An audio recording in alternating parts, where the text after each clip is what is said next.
ক্ষোভটা যে কিসে সেটা আমরা নিজেরাও জানি না। মানুষের ক্ষোভ কি এটা বলা খুব কষ্ট।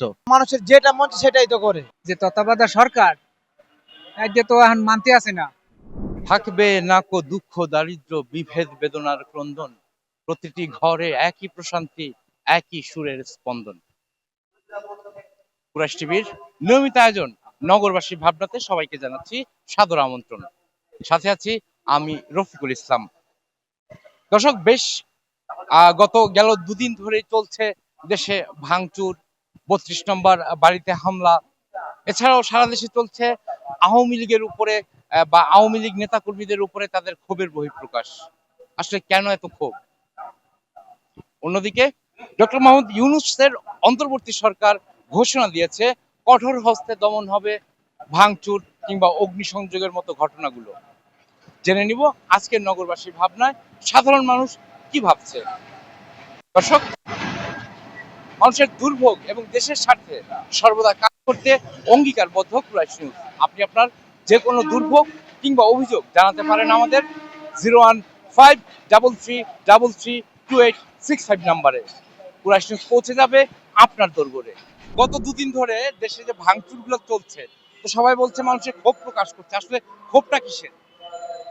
ক্ষোভটা ভাই এটা কি বলবো, মানুষের যেটা মন চায় সেটাই তো করে। এটা তো আপনার আমি যে কমু যে আমরা করলে তো আমরাই মার খাবো পাবলিকের হাতে। এটা আমার আপনার হাতে কিছুই না।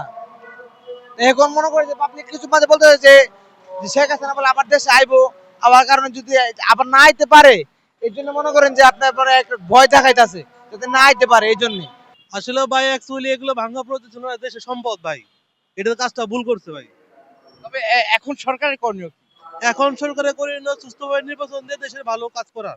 আসলে ক্ষোভটা যে কিসে সেটা আমরা নিজেরাও জানি না, তবে হয়তোবা কোনো দলীয় ভাবে ক্ষোভটা আসতেছে। আমার ধারণা যেটা মানে কি আমরা ছোটখাটো মানুষ যেটা বুঝতে পারতেছি, সম্ভবত কোনো দলীয় ভাবে হয়তো আওয়ামী লীগ নাই, কিন্তু কোনো ষড়যন্ত্র ভাবে এই ক্ষোভটা আসতেছে। মানুষের ক্ষোভ কি এটা বলা খুব কষ্ট। আওয়ামী লীগের উপরে মানুষ ক্ষুব্ধ হয়ে এই কাজগুলা করতেছে। এগুলা করা কি ভালো না খারাপ ভাই এটা আমরা বলতে পারবো না। সরকারের করণীয় কি এই মুহূর্তে? সরকারের করণীয় কি এগুলা বন্ধ করা ভালো, নাহলে দেশের অরাজকতা সৃষ্টি করাটা তো সরকারের ইয়া না। জনগণের ক্ষোভ তো চাই, এই ইলেকশন এই ভাঙচুর তো চাই এখন যে যে তত্ত্বাবধায়ক সরকার এই যে তো এখন মানতে আসে না। এখন চাই নির্বাচিত সরকার চাই এই যে নিয়ে ভাঙচুর করতে আছে। ক্ষোভটা তো উনি তৈরি করে রেখে গেছে গা। গত প্রায় 17-18 বছর তো উনি আসলে স্বৈরাচারী সরকার, এটা তো প্রমাণ করেই গেল। তো যার কারণে প্রত্যেকটা মানুষের ভিতরেই আর কি ক্ষোভ আছে এবং ক্ষোভ থাকবেও। আর আওয়ামী লীগ আর কি এরা নিজের স্বার্থটাই মানুষের আর কি দেখছে, এদের মানুষের কখনো উপকারে আসে নাই। আচ্ছা, এই মুহূর্তে আসলে সরকারের করণীয়টা কি?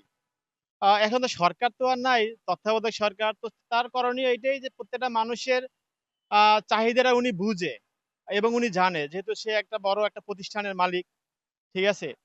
আর তারপরে আপনার আমাদের উনার করণীয় হচ্ছে এটাই যে মানুষের সবাইকে আর কি সামনে আসতে দেওয়া উচিত এবং একটা নিয়ম শৃঙ্খলার মধ্যে চলা।